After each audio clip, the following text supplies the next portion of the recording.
주진우 라이브.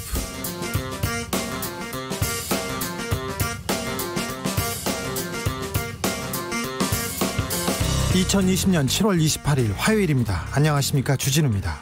이재명 경기도지사가 대법원에서 무죄 취지의 판결을 받은 후 광폭 행보를 이어가고 있습니다. 오늘은 경기도에서는 부동산 투기로 돈 버는 일이 없도록 하겠다면서 이재명표 부동산 정책을 내놨는데요.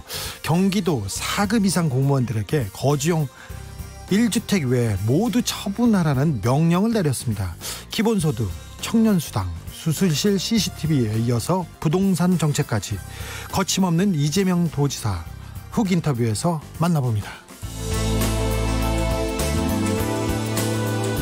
여야 원내대표가 부동산 세법을 놓고 의견차를 좁히지 못했습니다. 부동산 투기를 잡는 법을 속히 처리해야 하는데 누가 발목을 잡는 걸까요? 왜 그럴까요?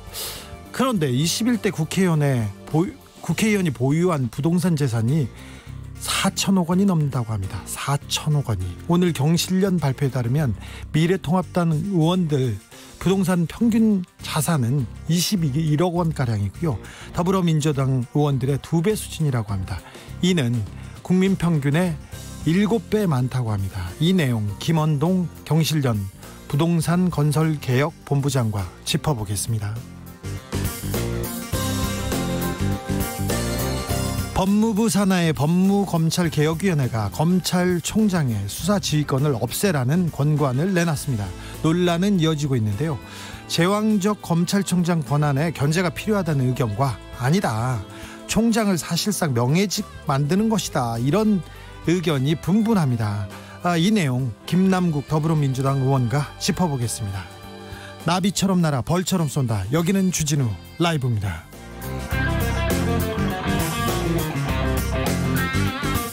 오늘도 자중자애, 겸손하고 진정성 있게 여러분과 함께 하겠습니다. 검찰총장의 수사지휘권을 없애라. 이 막강한 검찰의 권한을 좀 분산시켜야 된다는 취지로 검찰개혁안의 권고안이 나왔는데 이 내용 여러분은 어떻게 생각하십니까? 찬반 분분한데요. 어떤 생각 갖고 계신지 의견 보내주십시오. 샵 9730, 짧은 문자 50원, 긴 문자는 100원입니다. 콩으로 보내시면 무료입니다. 그럼 오늘 순서 시작하겠습니다.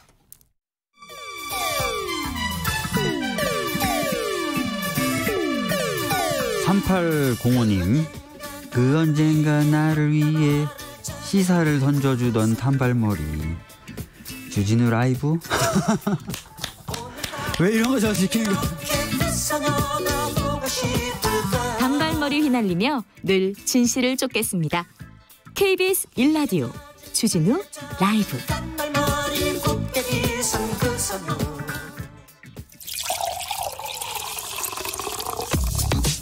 진짜 중요한 뉴스만 쭉 뽑아냈습니다. 줄 라이브가 뽑은 오늘의 뉴스 주스. 시사인 임지영 기자, 안녕하세요. 안녕하세요. 네, 코로나 상황 짚어볼까요? 0시 기준 국내 코로나19 신규 확진자 28명 확인됐습니다. 28명입니다. 해외 유입이 23명으로 국내 발생 5명보다 훨씬 많죠. 네. 해외 유입 국가별로 보면 키르기스탄이 7명, 미국 4명, 멕시코 2명, 모로코 2명입니다. 네. 지역 감염 보시면요. 서울 3명, 경기도 1명, 부산 1명입니다. 지역 감염 좀 잠잠해지고 있습니다. 네, 어제는 서울시청에서 확진자가 발생해서 11층 폐쇄하기도 했는데요. 외부 자문위원이었던 한 명이었고요. 10여 명이 참석한 회의에 참여했다고 합니다. 세계적으로 보면 지금 상황이 가장 심각하다고 지금 알려지고 있습니다. 상황은 계속 나빠지고 있습니다.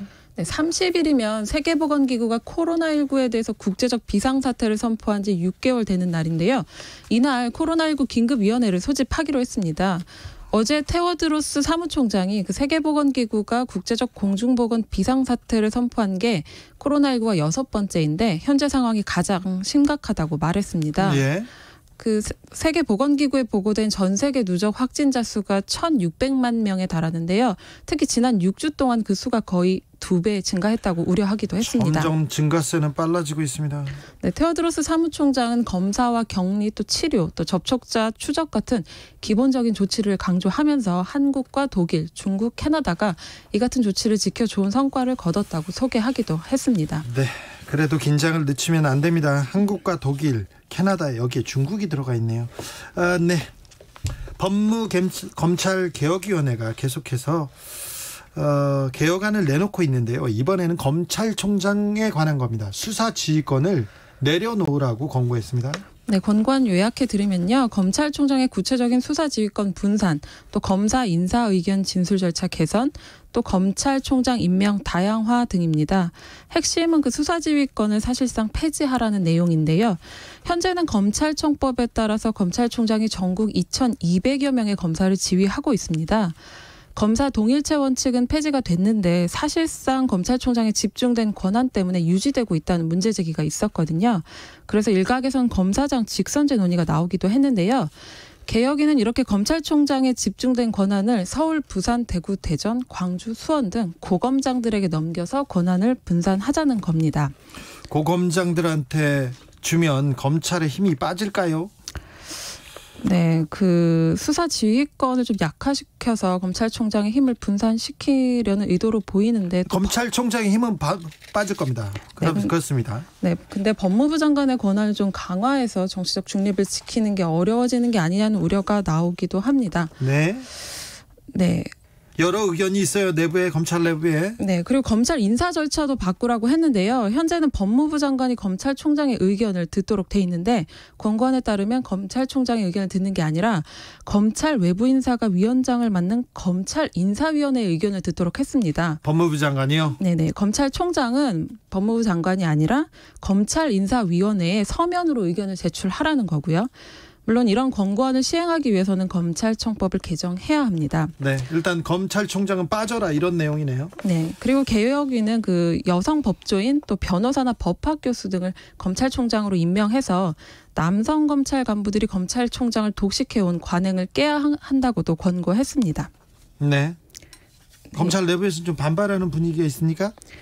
네, 아무래도 그 검찰총장을 사실상 명예직으로 두는 게 아니냐는 이런 문제 제기가 있어서요. 네. 앞으로도 계속 논란이 일 것으로 보입니다. 그렇습니다. 좀 지켜보겠습니다. 이 내용은 또 뒷부분에서 김남국 의원에게 자세히 물어보겠습니다. 코로나 위기 극복을 위한 노사정 협약이 체결됐습니다. 오랜만에 노사정이 의견을 모았다는 뉴스를 전합니다. 네, 오늘 오전 10시 대통령 직속 경사노위에서 의결했는데요. 민주노총이 승인을 거부해서 최종 합의가 무산됐던 코로나19 위기 극복을 위한 노사정 합의안을 협약이라는 이름을 바꿔서 체결한 겁니다. 문재인 대통령이 직접 그 위원들을 격려하면서 코로나 경제 위기 극복을 위해서 경제 주체들이 서로 한 발씩 양보해 이뤄낸 소중한 결실이라고 평가했습니다. 거기에 큰 의미가 있는 것 같습니다. 네, 기존 노사정 합의안 논의 당사자 모두 참석했고요. 민주노총만 빠졌습니다. 그러네요. 민주노총만 빠졌는데요. 지금 민주노총 위원장이 사퇴한 상태입니다.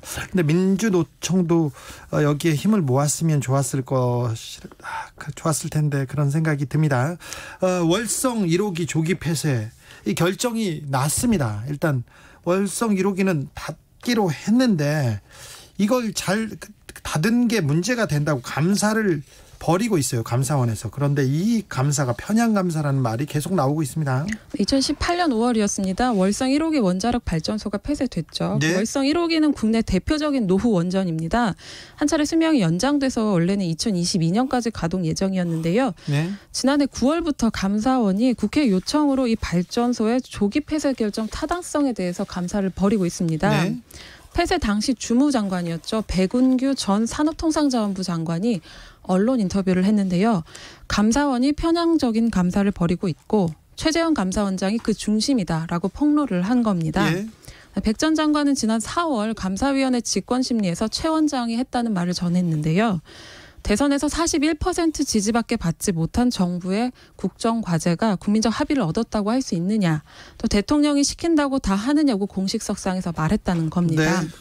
백 전 장관은 또 그 전력 수급 상황을 고려해서 월성 1호기를 가급적 빨리 폐쇄하겠다는 대통령 발언에 대해서도 최 원장이 한수원 사장이 할 일을 대통령이 대신한 거라면서 행정수반의 지위를 부정하는 발언을 했다고 주장했습니다. 어제 제가 주스에서 말씀드렸는데 이 판사 출신 최재형 감사원장이 대통령과 현 정권에 대해서 좀 각을 세우고 있는데 감사원장의 역할이 그런 거다 이렇게 볼 수도 있으나 감사원장의 인척이 한국원자력연구원에서 중요한 역할을 맡고 있고요.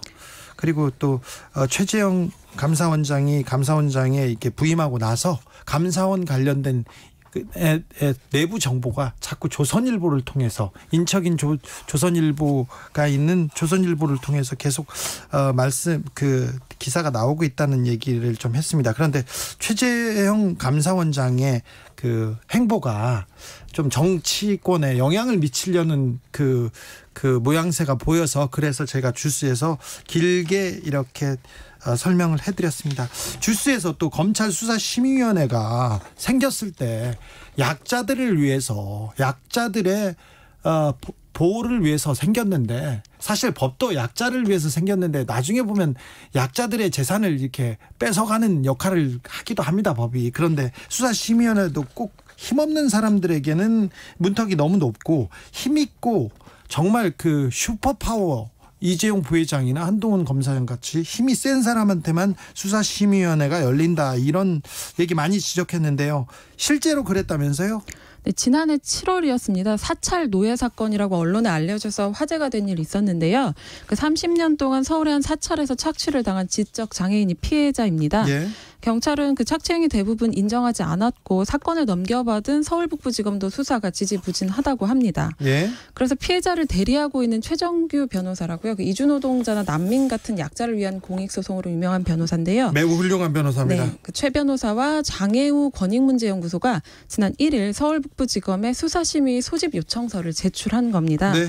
그런데 20여일이 지났는데도 수사심의회에 회부할지 여부를 결정하는 부의심의위원회마저 열리지 않고 있습니다. 예. 수사 중인 사건이라는 이유라고 합니다. 아니요. 수사 중인 사건에 대해서 다 했잖아요. 열었잖아요. 네, 똑같이 수사 중인 사건인데도 이재용 부회장은 그 수사심의 요청 9일 만에 열렸죠. 아니 이동재 전 기자건도 마찬가지고요. 네, 검언 유착도 마찬가지였습니다. 네. 최 변호사는 지난 14일과 17일 두 차례 검찰의 부의심의위원회를 조속히 구성하고 구체적 개최일자를 통보해달라고 의견서 보냈는데요. 답을 듣지 못했다고 합니다. 또 오히려 수사검사가 수사심의 요청서를 꼭 내야 하느냐고 물었다고 합니다. 네, 수사심의위원회는 제도를 완벽하게 뜯어 고치거나 아니면 없애는 게 낫습니다. 이런 식으로 운영될 바에는 없는 게 낫습니다. 그 분란만 일으키고 있습니다. 기상속보 알려드리겠습니다. 전남 화순군 지역에 호우경보가 발효됐습니다. 개울가, 하천변, 계곡, 해안가 등 급류에 휩쓸리거나 침수 위험이 있는 지역에서는 접근하지 말고 물에 잠긴 도로, 지하차도, 교량 등으로 통행하지 않도록 각별히 주의하시기 바랍니다.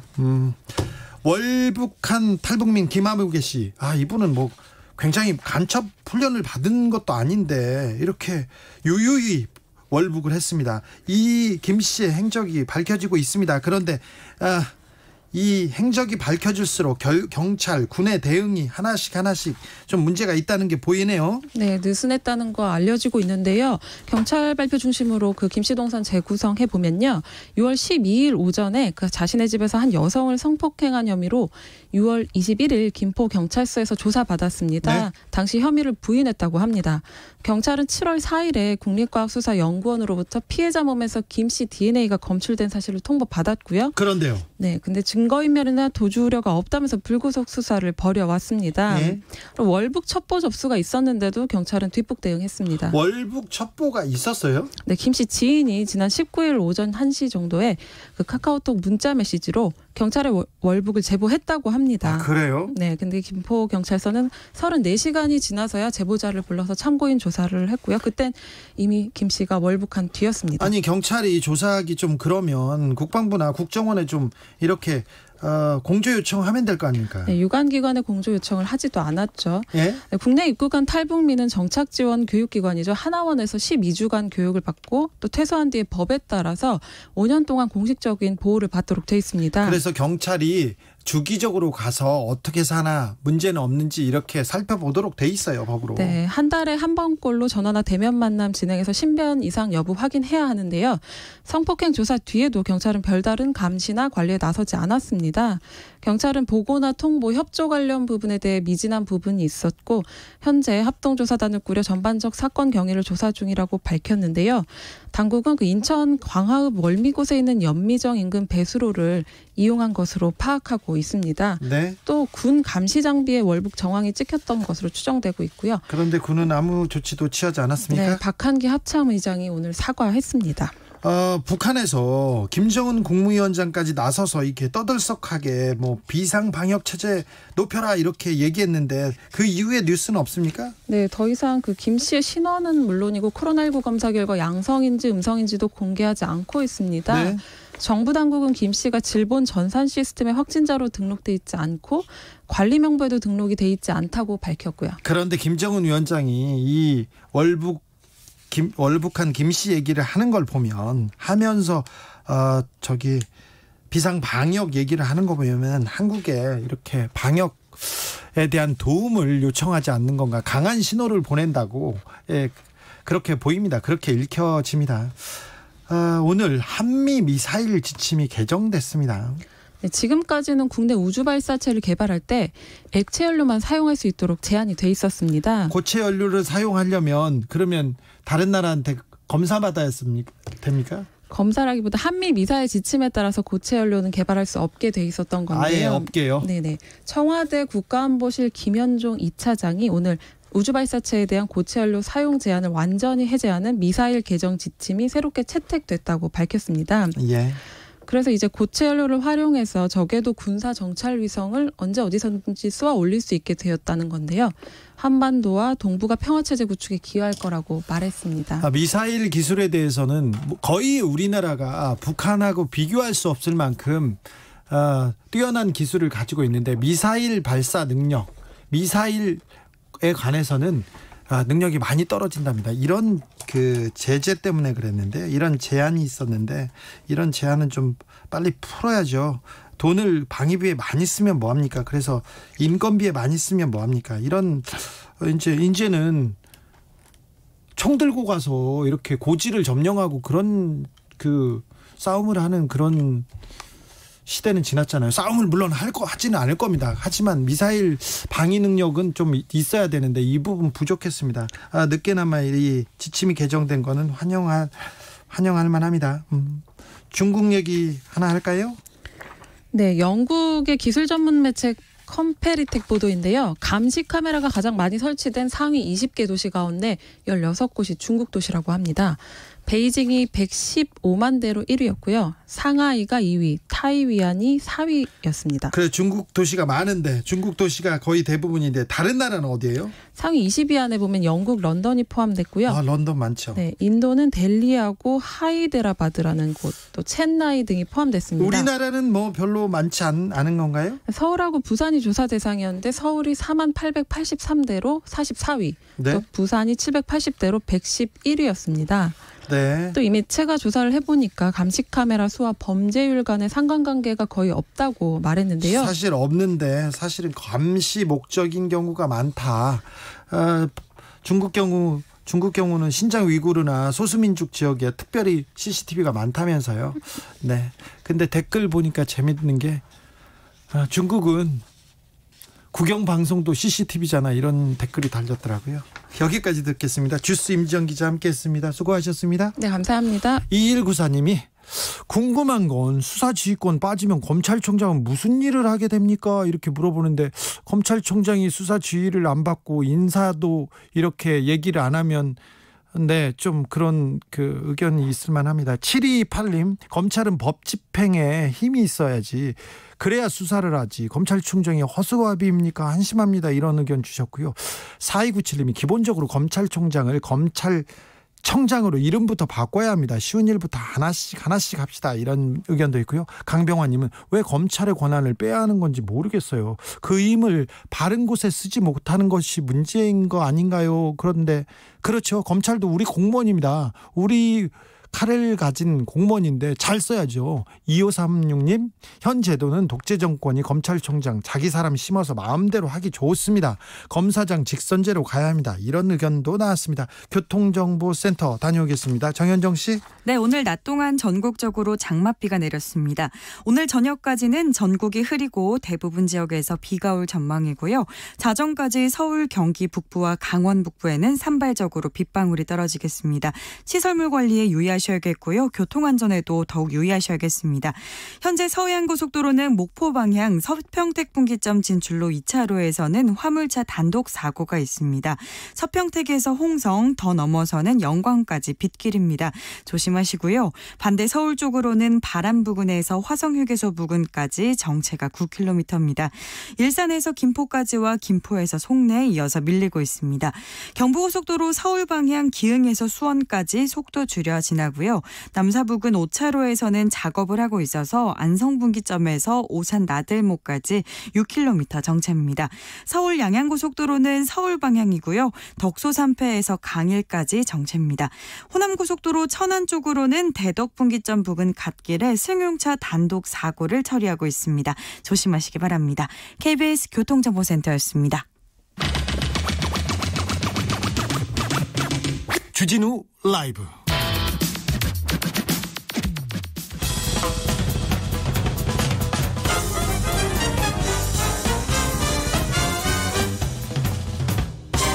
훅 인터뷰. 모두를 위한, 모두를 향한, 모두의 궁금증 훅 인터뷰. 이재명 경기도지사 관련 뉴스가 매일 쏟아지고 있습니다. 오늘은 이재명 포 부동산 정책 들고 나왔는데요. 어떤 내용인지 물어보겠습니다. 이재명 경기도지사, 안녕하세요. 네, 이재명입니다. 네, 오랜 송사에서 벗어나셨습니다. 피고인에서 자유인이 된 기분부터 말씀해 주세요. 지금도 여전히 피고인입니다. 아, 지금도요? 이제 31일 다음 달 31일에 고등법원에 이제 파기환송 심리가 열리고요. 그리고 또 뭐 몇 차례 더 재판이 있을 것 같습니다. 네. 그래도 어쨌든 무죄 취지여서 어쨌든 과거보다는 훨씬 홀가분한 건 사실입니다. 네, 지난번 인터뷰 때 재판 관련된 얘기 물어봤더니 깊은 한숨을 쉬셨어요. 그래서 청취자분들이 좀 걱정을 많이 하시는 분들이 있었습니다. 네. 저기 용인 물류센터 화재부터 물어볼게요. 어떻게 돼가고 있습니까? 거기는 지금 이제 그 사고로 지금 5분이 사망한 상태여서 네. 매우 큰 산재 사고 현장이 되었고요. 우리 도 입장에서는 뭐 가족들 지원 사업도 일부 하지만 이제 원인을 정확하게 분석하고 또 그에 따른 재발 방지 대책도 열심히 연구하고는 있는데 네. 좀 안타까운 것은요. 저희한테 권한이 매우 적어서 이제 산업재해에 대한 조사 권한도 저희가 가지고 있지 않고 네. 또 사전 예방을 위해서 근로 감독을 할 수도 없고 또 뭐 근로 기준을 위반하는 것에 대해서 제재도 할 수 없는 입장이어서 앞으로도 이런 사건이 계속 발생하지 않을까 하는 걱정이 사실 많습니다. 아, 그래요? 이재명이 하면 좀 달라지지 않을까 생각했는데 이제 물류센터 화재는 막아주세요 얘기하려고 했는데 쉽지 않네요. 아시겠지만 노동 감독, 그러니까 근로 현장의 노동자들의 안전을 책임지는 근로 감독 행정은 노동부의 전속 권한으로 돼 있어서 예. 근로 감독권만이 이제 그걸 할 수가 있고 이제 우리 지방 정부는 그런 권한이 없습니다. 예. 근데 문제는 근로 감독관이 지금 전국적으로 3,000명이 아직 안 돼서 실제로 현장 감독이 불가능하고요. 거의 방치돼 있다고 보면 되고 예. 더군다나 사업자 입장에서는 뭐 산재 사고가 나서 사람이 죽어도 처벌은 자기가 받는 게 아니고 뭐 하청업체의 관리자가 처벌받는 수준이고 예, 그렇죠. 경제적 배상도 뭐 다 보험 들어놓고 하니까 자기한테 피해가 없어서 신경을 거의 안 쓰는 상황입니다. 국회가 좀 그 관련 입법을 만들어야 됩니다. 국회가 해 주셔야 되고요. 문제는 이제 노동부의 태도죠. 노동부가 동의를 해야 되는데 현재까지는 공식적으로는 반대 입장이고 다만 이제 협의는 좀 하자고 하니까 좀 두고 봐야 되겠습니다. 네, 오늘 부동산 대책 발표하셨습니다. 특별히 경기도 4급 이상 공무원들, 고위공직자들은 1주택 외에는 모두 처분하라 이렇게 강력한 권고를 내렸는데 네. 이거 위헌 소지 있는 거 아닙니까? 그건 뭐 권고고요. 네. 권고고 도덕적으로 봤을 때 예. 고위 공직자들이 국민에게 어쨌든 보수를 받고 국민을 위해서 봉사하는 지위에 있지 않습니까? 예. 그리고 그뿐만이 아니라 지금 권한까지 가지고 있는데 부동산을 투자해서 거기서 이익까지 보겠다라고 하는 것은 옳지 않은 행위라고 생각되고요. 네. 저희가 그걸 뭐 금지하는 건 아니고 뭐 가지고 있는 건 좋은데 다만 인사를 할 때 우리가 반영하겠다라고 하는 거니까요. 아, 인사에 반영하겠다. 아, 알겠다. 네. 권고, 강력한 권고인데 안 팔아도 된다. 대신 승진하기가 좀 어려우시고 아, 네. 일단 보직을 받는 데 있어서 그와 관련된 보직은 받을 수가 없게 되겠죠. 아, 중요 보직으로 가는 것도 어렵겠네요. 이 주택 네, 결정 그 정책을 결정하는 거는. 그래서 거기 영향을 줄 수 있는 보직에서는 다 빼야 되겠습니다. 아, 예. 네. 본인이 그걸 감수하고 안 팔 수도 있으니까. 아, 감수하고 가지고 있어라. 네. 네, 승진은 안 된다 이렇게. 그 내부에서 네. 반발하지 않을까요? 공무원들이 그 입이 이만큼 나왔을 것 같은데요. 그런데 뭐 그 공무원들이 숫자가 그렇게 많지 않고요. 예. 저희가 잠정적으로 조사를 해보면 네. 이주택자들의 경우는 뭐 시골의 아버지 농가 주택을 가지고 있다든지 예. 그런 불가피한 사인이 있는 경우들이 있어서 뭐 그런 경우들은 다 이제 또 참작을 할 테고요. 아, 네. 뭐 4채, 뭐 5채, 6채 이렇게 가지고 있는 경우가 좀 문제가 될 수는 있습니다. 아, 네. 그렇게 비인간적인 그런 권고는 아니네요. 제가 그렇게 가혹한 사람이 아닙니다. 아, 그래요? 네. 네. 좀 듣던 중 좀 놀라운 얘기였습니다. 네. 기본 주택에 대해서도 좀 그 궁금한 분들이 많아요. 경기도가 기본 주택을 실험한다는데 이 내용이 뭡니까? 뭐 아시겠지만 3기 신도시 거의 대부분이 경기도에 위치하고 있고 네. 제가 취임한 이후에 이제 경기도시공사가 그 택지 개발 사업의 지분을 최대한 높여서 참여하라고 지시했고요. 예. 그 때문에 경기도시공사가 3기 신도시에서 상당 부분의 지분을 가지고 택지 개발 사업을 하게 됩니다. 예. 그래서 제가 이거를 분양해서 일반 택지를 분양해서 아파트를 분양하면 현재는 시세하고 이 분양가 차이가 너무 커서 로또가 돼 있지 않습니까? 예. 그러니까 신규 주택을 공급한다고 하는 게 주택 시장의 공급을 늘려서 그러니까 집값을 안정시키는 것이 아니고 로또 분양 광풍을 불러일으켜가지고 그렇죠. 오히려 주택 시장을 교란하는 요인이 돼요. 예. 그래서 저는 그렇게 하지 말고 가능한 모든 수단을 동원해서 우리가 하는 사업에서는 중산층도 갈 수 있는 장기 30년 이상의 임대주택을 지어서 예. 서민들 뭐 영세 서민들이 가는 18평 뭐 7평 뭐 12평 이런 소규모 아파트 말고 예. 30평, 35평 이렇게 자녀들 데리고 같이 살 수 있는 그런 장기 공공 임대주택을 공급하자. 예. 특히 역세권 같은 좋은 자리에다가 지어서 뭐 일상적인 집 없이도 예. 평생 쾌적하게 살 수 있게 해주면 굳이 집을 사겠다는 수요들이 좀 줄어들지 않겠느냐라고 네. 해서 경기도 방식의 중산층용 장기 공공 임대주택을 공급하겠다 그런 겁니다. 무주택이기만 하면 뭐 저소득층이 아니어도 가능하게 한 것이죠. 경기도민만 그 할 수 있습니까? 아니면 경기도로 이사 가겠다고 하는 외지 사람들도 가능합니까? 당연히 경기도 사람을 대상으로 해야 되고요. 예. 지금 그때 몇 년 남아 있기 때문에 예. 이사 오실 분 빨리 오십시오. 생각해. 지금 이제 시작하는 택지 개발 상태이기 때문에 네네. 수용도 하지 못한 상태라 네. 한참 걸립니다. 알겠습니다. 부동산 불로소득은 환수하겠다. 그런 방안을 어떻게라도 내겠다고 얘기했는데 이재명이 생각하는 부동산 그 불로소득 환수 방안 어떤 겁니까? 이 문제는 문재인 대통령님께서 명확하게 말씀하신 거예요. 정확하게. 예. 부동산으로 돈을 벌지 못하게 하겠다. 그러면 이제 참모들이나 관료들은 대통령의 그 뜻에 맞게 예. 투기 수단이 되지 않도록 돈벌이를 못하도록 만들어야 되고요. 예. 그렇게 하는 제일 좋은 방법은 부동산에서 생기는 모든 초과이익, 불로소득을 비용 빼고는 전부 예를 들면 뭐 보유세든 양도소득세든 네. 뭐 개발부담금이든 전부 환수를 공공용에서 한 다음에 그걸로 예를 들면 장기 공공임대주택 같은 공적인 주택을 공급하면 누가 그 부동산으로 투기를 하겠습니까? 투기할 필요도 없고 투기할 수도 없게 되겠죠. 이거는 도지사의 권한은 넘어가는 일이죠? 그렇습니다. 그래서 저희는 그런 권고를 드리는 거죠. 예. 너무 가격을 누르려고 하지 말고 네. 수요 공급이 정상적으로 작동하게 하고 예.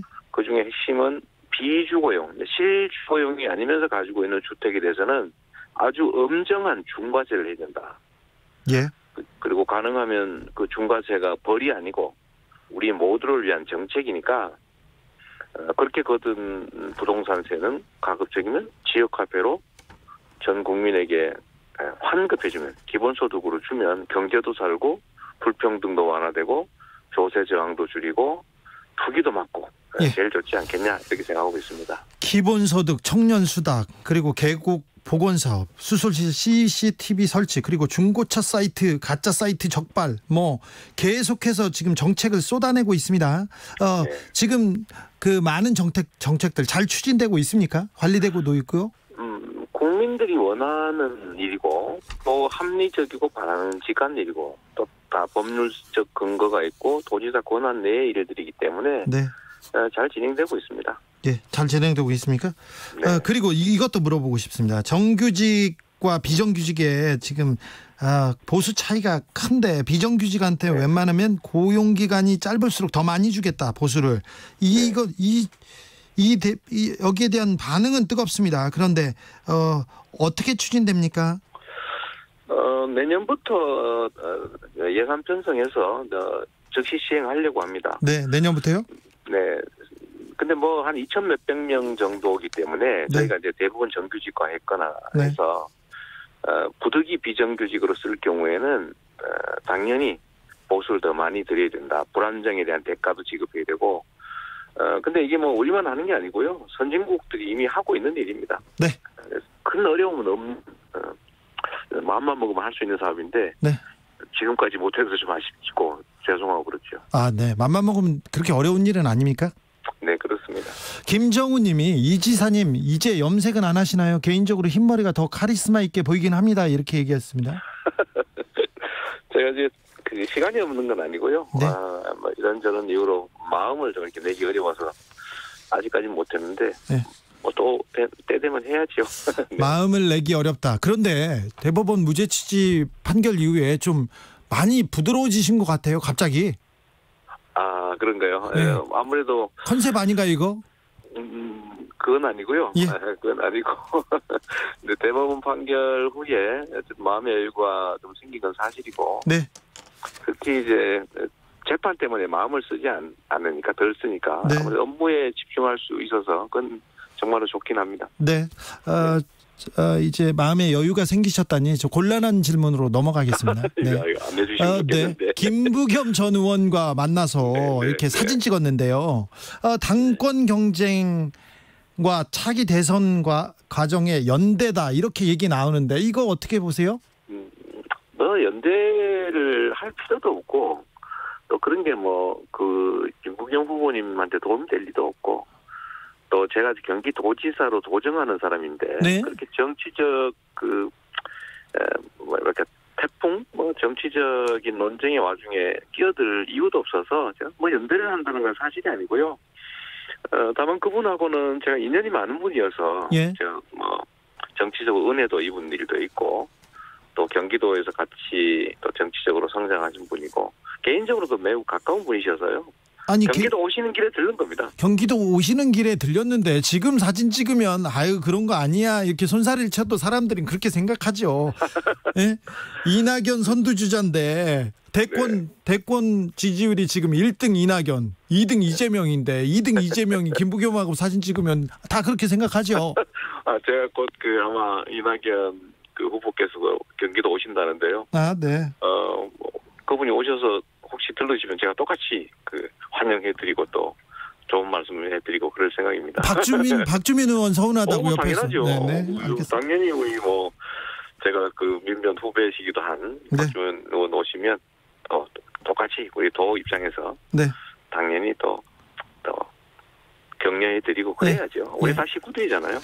다 지나간 이슈입니다. 그런데 네. 다시 꺼내서 또 물어보겠습니다. 더불어민주당이 서울시장 그리고 부산시장 공천하지 않는 게 맞다고 생각하십니까?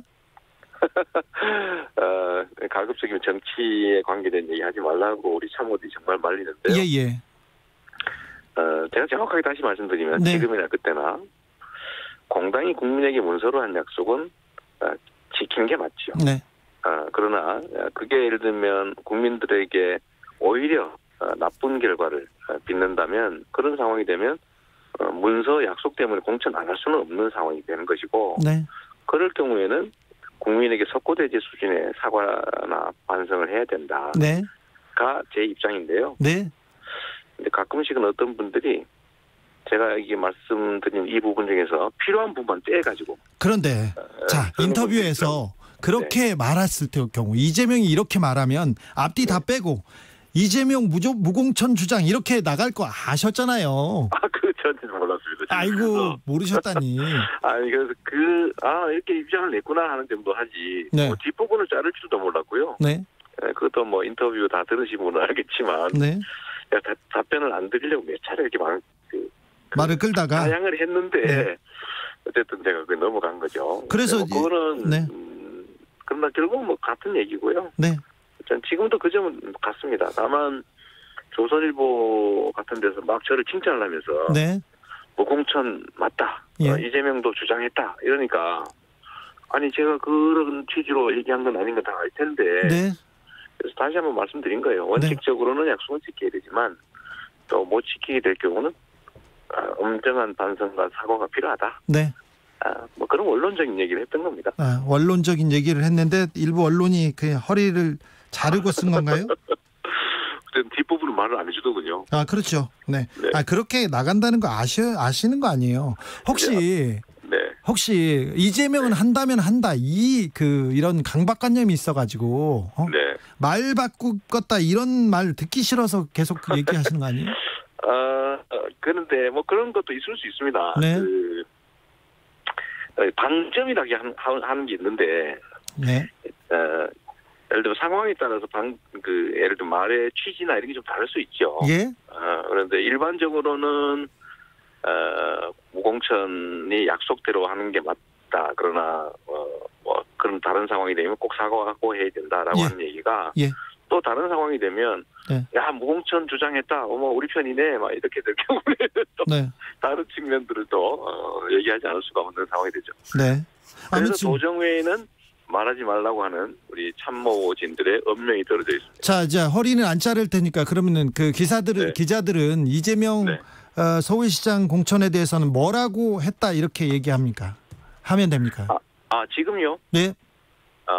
뭐 똑같지요. 원칙적으로는 안 한 게 맞지만, 네. 그게 예를 들면 적폐 세력들의 귀환을 돕는다든지, 네. 아니면 우리 국가나 국민들에게 더 나쁜 결과를 빚어줄 수 있다면, 네. 원칙이기 때문에 끝까지 지켜야 된다고 하는 태도는 사실 더 무책임할 수 있죠. 네. 알겠습니다. 무책임할 수도 있다. 여기서 적폐 세력은 미래통합당을 얘기합니까? 또 그렇게 단정할 수는 없죠. 그렇게 단정하시지는 않고 적폐 세력이 다시 복귀하는 거는 안 된다. 이 얘기죠. 네. 행정수도 이전에 대해서도 조금 이게 의견이 있을 것 같은데요. 행정수도 경기도지 않습니까? 수도와 가장 가까운 데고. 근데 행정수도 이전 어떻게 보십니까? 이 문제에 대해서. 경기도민들께서는 일부 경기도지사가 왜 행정수도 이전에 대해서 동의하느냐, 찬성하느냐 하실 수도 있긴 합니다만, 제가 드리고 싶은 말씀은 우리나라가 이 수도권 집중에 따른 문제가 너무 심각합니다. 네, 심각하죠. 국토 균형 발전이라는 측면에서 자원의 효율적 배치 또는 자원의 효율적 이용이라는 측면에서 좀 분산이 필요하고, 그게 수도권, 경기도를 포함한 우리 수도권에도 장기적으로는 훨씬 더 도움이 된다라고 저는 판단합니다. 그래서 저는 우리 노무현 대통령께서 추진했던 행정수도 이전에 그때도 찬성했고 지금도 찬성하고 있고요. 다만 이게 위헌 판결을 받았기 때문에 수도 이전이라고 하는 게 관습 헌법이라는 거 아닙니까? 저는 그 판결이 매우 부당하다고 생각하긴 하는데 그러나 어쨌든 현실적으로 있는 판결이고 그러니까 그것을 고치기 위해서 싸울 필요는 없다고 생각해요. 예. 저는 좀 실용적인 측면에서 접근하면 좋겠고 그래서 뭐 순차로 기관별로 조금씩 시간을 두고 이전한다든지 또 더 좋은 방법으로는 뭐 제2행정수도 형태로 네. 지금 돼 있는데 거기를 비중을 순차적으로 올려가면 되지 않겠냐 이렇게 생각합니다. 네. 필요한 기관들을 점차 올려가는 거죠. 네, 취지는 잘 알겠습니다. 응원하는 그 경기도민들 그리고 또 대선 주자로 생각하시고 지지하는 사람들이 많습니다. 네. 그분들한테 한마디 해주십시오. 짧게. 네. 그냥 저희에 대해서 기대해 주시고 또 평가해 주시고 특히 법원에서 재판 받으면서 제가 힘들어할 때 격려하고 함께해 주신 모든 분들한테 진심으로 감사드리고 제가 도정 열심히 해서 우리 경기도민의 삶, 대한민국의 미래를 조금 더 밝게 하는데 최선을 다해서 보답드리도록 하겠습니다. 네, 고맙습니다. 여기까지 듣겠습니다. 이재명 경기도지사였습니다. 감사합니다. 네, 감사합니다.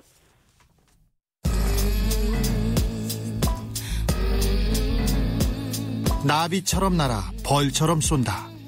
주진우 라이브.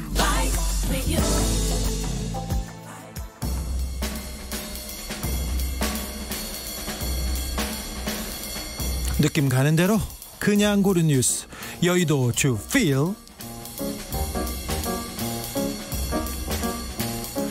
기괴한 논란 해리스 코스염 면도에 글로벌 매체들 주목. 연합뉴스 기사입니다.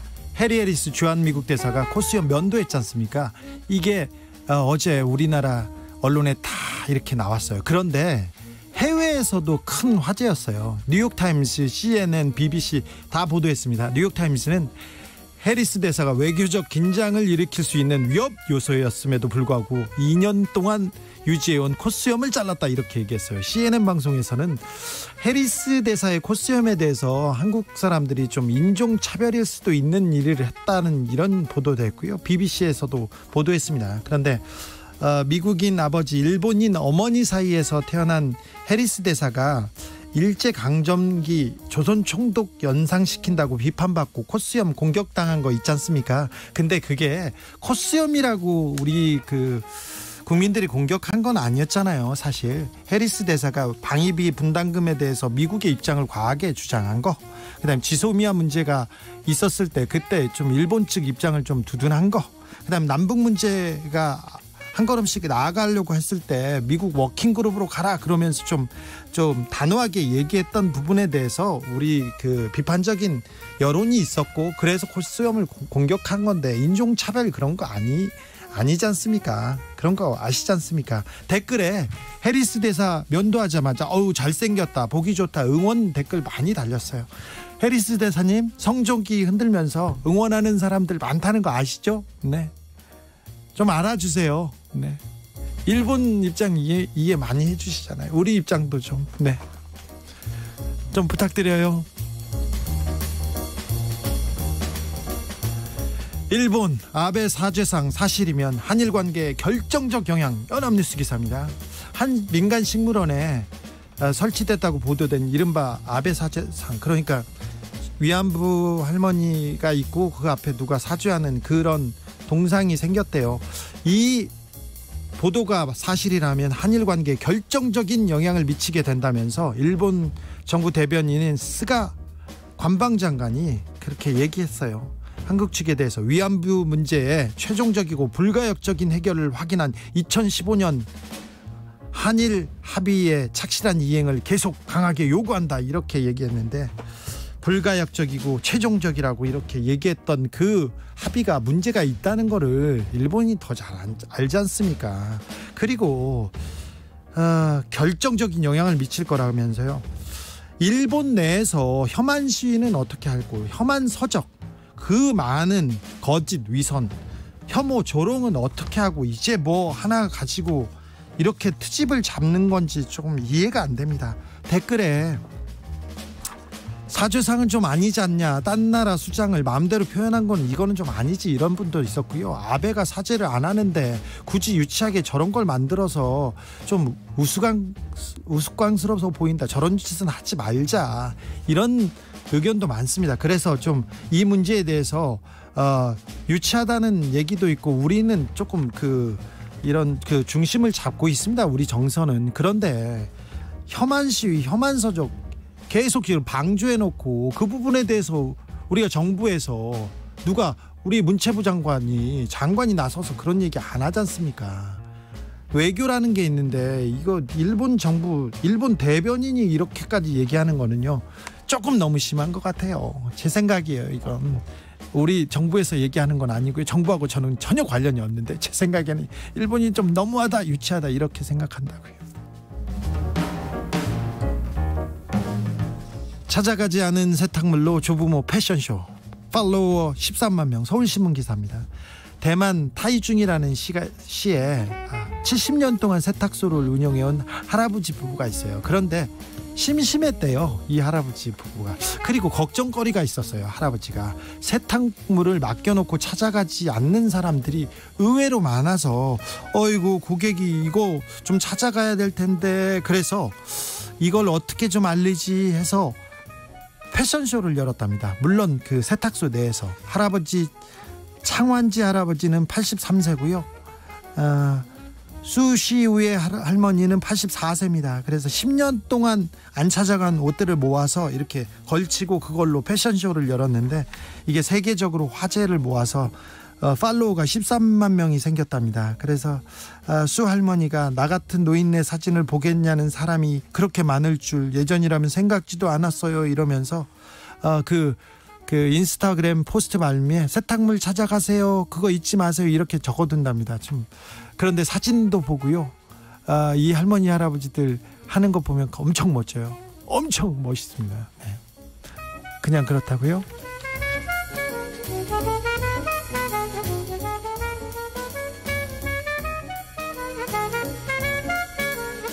나는 여름 휴가를 떠나지 않는다. 미도 유럽도 재봉쇄. 한국일보 기사인데요.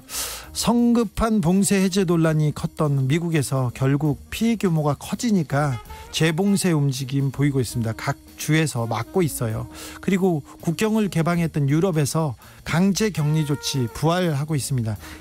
특히 스페인이 휴양지지 않습니까? 스페인 갔다가 지금 코로나 걸려서 다시 오는 사람이 많아서요, 영국에서는 스페인발 입국자는 무조건 2주간 의무격리합니다. 노르웨이도 스페인 방문자 10일 의무격리 도입했고요. 프랑스에서도 스페인 제약산 거점인 카탈루냐 지방 갔다 오면 여행 격리한답니다. 여행 자제령 내렸습니다. 이탈리아도 마찬가지고요. 그래서 여름에 지금 해외여행 가겠다고 계속 사이트 열어보고 들춰보는 사람들이 있는데요, 많아요. 매일 찾아보죠. 아침 저녁으로. 소용없습니다. 단념하세요. 단념하시길 부탁드릴게요. 소용없습니다. 네.